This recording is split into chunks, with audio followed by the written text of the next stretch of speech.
Hello and welcome to my first ever ship review, and it will be on the Premium Tier 5 Hyûya.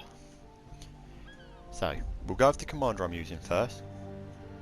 So I run Azure Lane Fuso, and I use on her Flammable Cannoneer, Gyrating Drill Bits, Marksmanship, Reaching Out XXL, and Will to Rebuild. As inspirations, I have Scharnhorst and Andrew Cunningham. Now, let's start with the upgrades. So, on the Hyûya, I run Aiming Systems Mod 1, and I also run Steering Gears Mod 2, because as you'll find out later on in the stats, she hasn't got the best manoeuvrability on loadout. So, for both shell types, it's the same old reload of 29 seconds. The HE has a max damage of 5,700 with a 27.7% fire chance with my build. And the AP has a maximum damage of 11,220 with a firing range of 18 kilometers. For consumables, she has Damage Control Party, Repair Party. Now, on the third slot, she comes with Fighter, Spotter, or Enhanced Secondaries. And she comes with 3 on all of them. Now, what makes her really different from a lot of other battleships is the main battery reload. There aren't many battleships that come with this at this moment in time. I am not running any boosters on her at the moment. She comes with her very own premium camo, as all premiums do, and I'm running the Azure Lane flag. Now, stat wise, she has 60,700 health with a 34% torpedo reduction. Artillery, she's rocking 356mm with a 180 degree turn time, apologies, of 32.7 seconds. Now, her secondaries are something to be a bit desired with only a 4.2 kilometer range, but at the same time that feels about normal.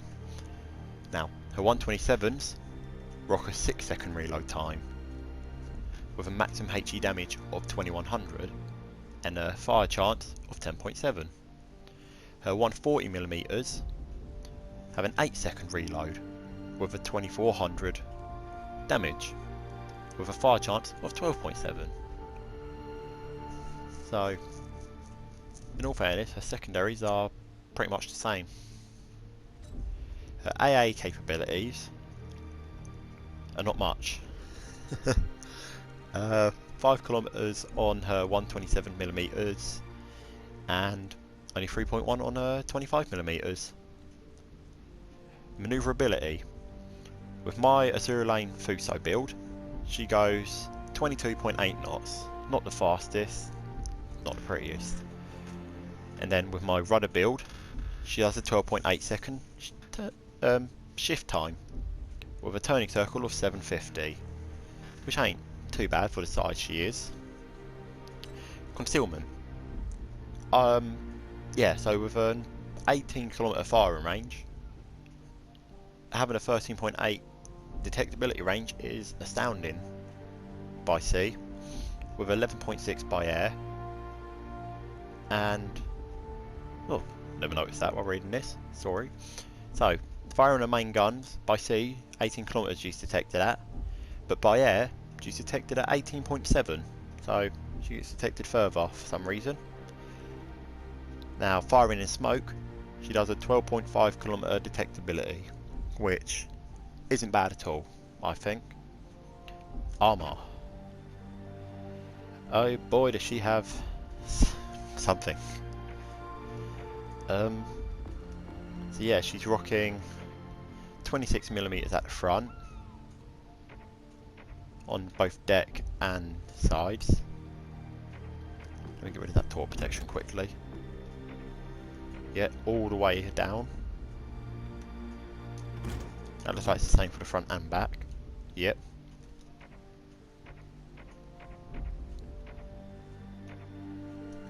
Yep, that torque.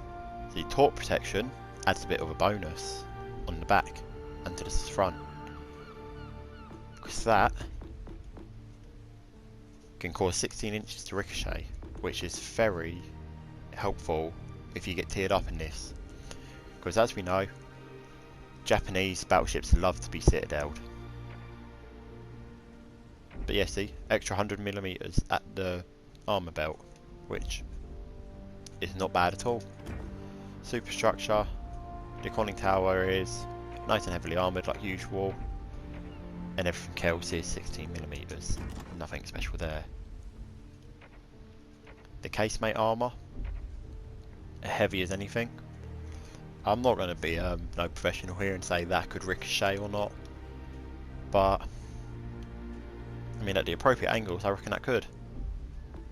I'm not going to be here saying yeah and no to everything. Again, it's the same all the way around really. Appropriate angles that will ricochet. The deck goes all the way up to 152mm, which I don't think is bad at all. Guns. No, we don't want mounts. I want actual guns. I was on it, weren't I? No? Where is it? Get off the above it. Rear plates. 229. Frontals are 305mm. Sides at 229s as well. And the top's only 152. Now the Citadel. Whew, that's a lot of different armour types, but also a lot of different shapes as well. So yeah, looks like it's just above the waterline, so it's not the prettiest, but it's definitely a lot worse. So yeah, I reckon bow on and to the appropriate angles, this ship could probably take pretty big beatings. Broadside, I reckon it's going to feel it quite heavily with a Citadel like that. Now, the overview. So yeah, guns are plenty. I mean, she's rocking what? 2, 4, I can't do maths. 4, 8, 12. 12 guns. With a long reach, which is not shocking at all because I've got it to 18 kilometers. And the favourite one, compromising. Because honestly I don't get how it works sometimes. I will not read out the description. You can pause that here if you would like to read it. So yeah, that's the Hyûya. I'm terribly sorry if I'm butchering the name as well. But yeah, so that's what there is to read about it. Guess it's time to take it into a match. Right, so our game is on hotspot. It's a good old bit of domination. Now, just remembering off the top of my head, I'm pretty sure every ship but one was tier 6.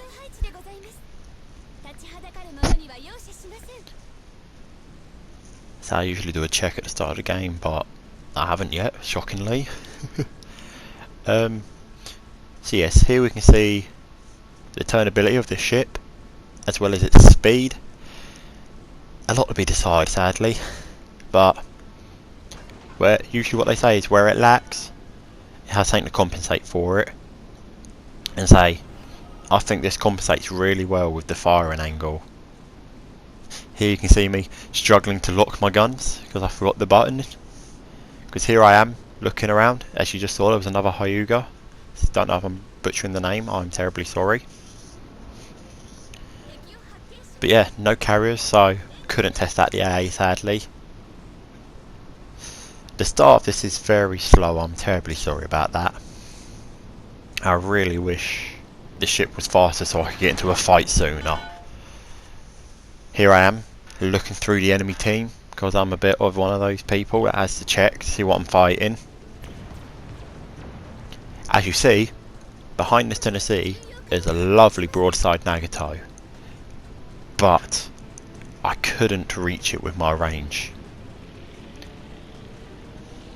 And so for the next 2 minutes probably, I'm sailing around this island because of its slow speed. While we're waiting, what do I think? Looks, I think it's quite nice. The camo's pretty basic for Japanese ships, but it's Japanese. I ain't mad at all. It's got the reload booster like we noticed. You will see that in effect, and you will see just how useful it is having that 50% reload boost. Here we see, if I was contemplating whether it was a good idea to try and shoot that the moment I came around the island. As we can see, both looking at the map and my firing arc, the shells might not have hit him. So I chose the Dallas would probably be the better bet. Although me being me, I led my shots way too far. Here we are. I'm judging his speed. Ever so slightly apparently. Here we are. I thought he was going to keep moving at that constant speed, so I fired nice and far forward. And I'm so sorry we didn't hear the lovely guns. But there you are. The one shot it hit did give me a lovely in cap on it. Not that it mattered too much, he's probably repaired it. Now some of you are wondering, why did I turn out? One, as we know, Japanese ships are better at long range than they are short, for some strange reason. Two, I didn't want to hit that Pensacola.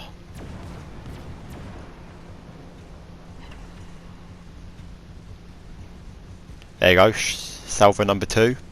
Gave me only 8k, but it gave me another ring cap with it, as well as the damage. I don't know what else to say, that was just a pointless longed out bit. Here you notice I saw the Tennessee's health and I thought I'll shoot one shell. I didn't really judge the speed of that ship, nor did I judge that, I just shot. And as we learnt, I missed. Both salvos pretty much.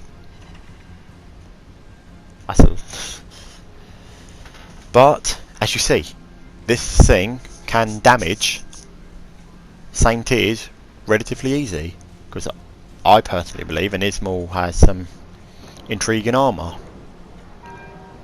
I think that ship can take a shot. And there's my armour not doing what I said it did at the start. I took a bit of damage from the 2-3 shells that hit me. I feel like I've lied to you saying that the Japanese ships are better at long range, because as we saw, I've just missed everything on that shot. Down goes my destroyer.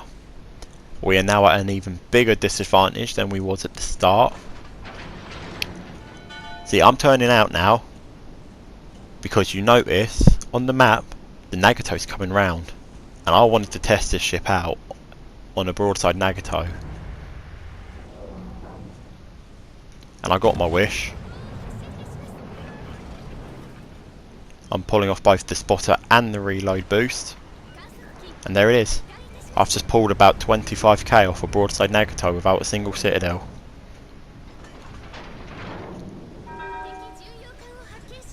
Then test number 2 of the guns. How well will it do it on an angled? Well, a stern angled. And it pulled off another 10k. Here we watch my armour come into effect.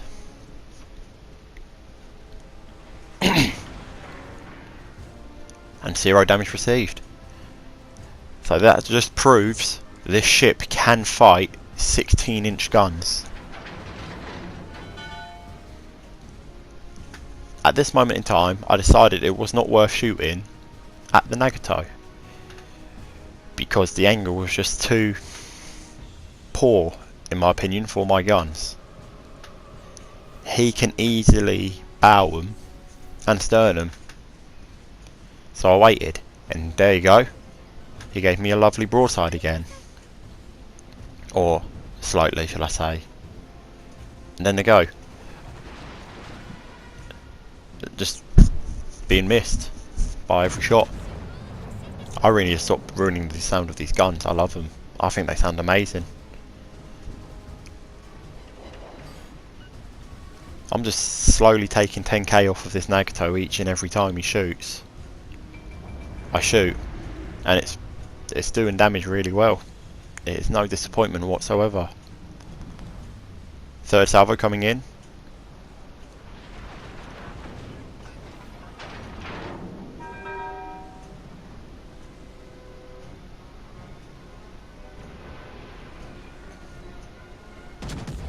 Apologies for that long pause. I thought I was going to shoot sooner.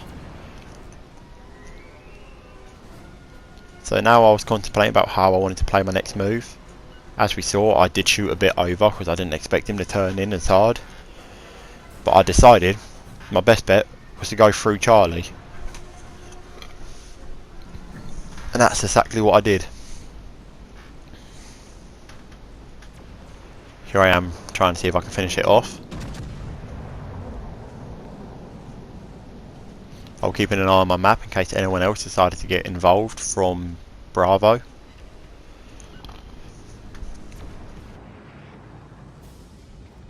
Now I'm watching the Ismail. There it is, the Nagato's been killed by the Hyûya. So I now looked at the Ismail thinking, can I save the other one of me? The answer was no, sadly. He killed the Ismail as well as dying himself. I did fire a salvo, but it didn't work. I was not fast enough.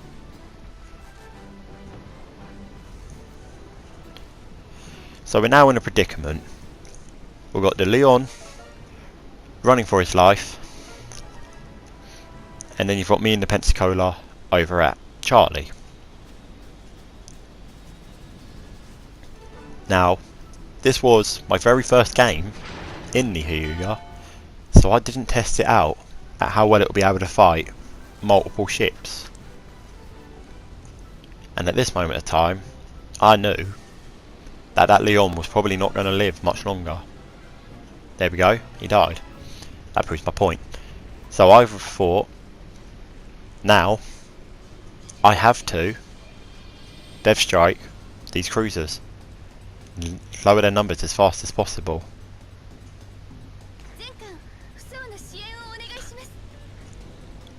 I do thank the Pensacola. He was astounding. He stuck with me for as long as he could before dying, and so it was a blessing to have him for as long as I did. I couldn't save him, sadly. I couldn't kill the Graf Spey for the life of me, and yeah, he sadly, I believe it was the or was it the, I don't know which ship killed him now. Actually, we'll find out in a minute.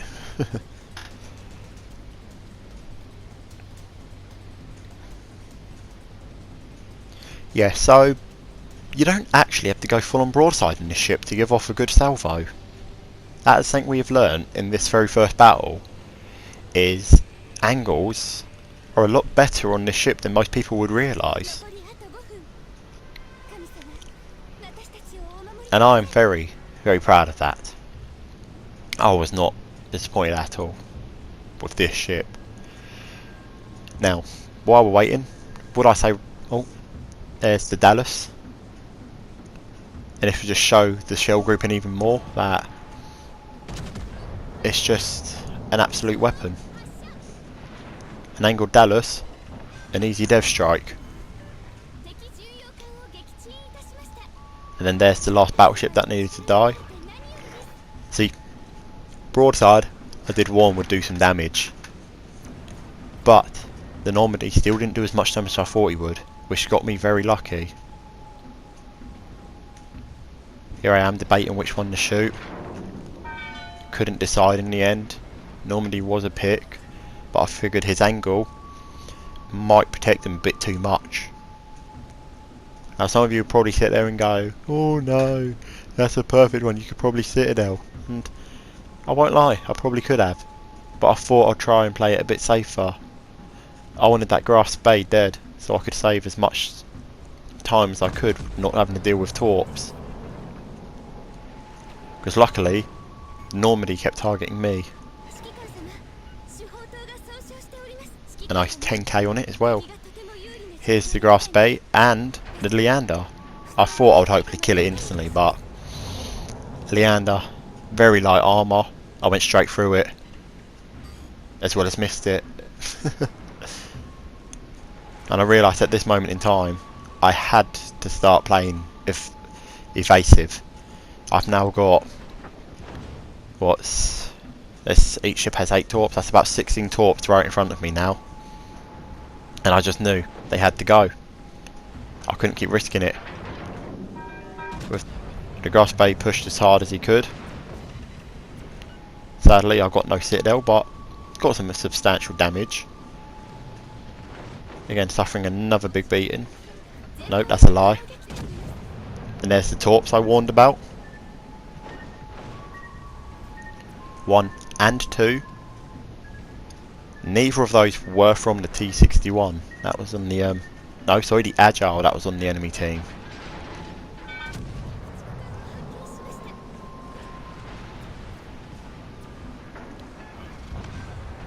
Sadly, I did steal that kill off of the there it is. Oh, it's the Agile that killed the